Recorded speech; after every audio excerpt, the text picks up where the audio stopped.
And today, the value is about 240 and 320. You know, can you believe that?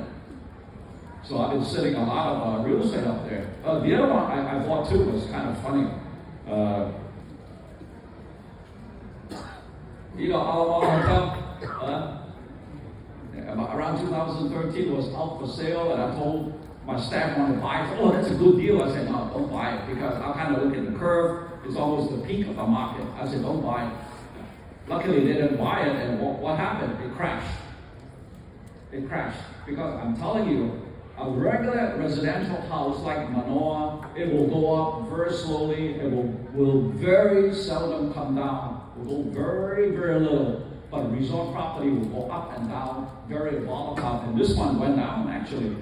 You know, went down to about 75 to 100,000. And same old story. I told my staff, go down there and just buy everything you can find under 75,000.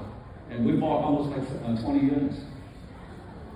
So the key to your success, folks, is really do your research. Okay?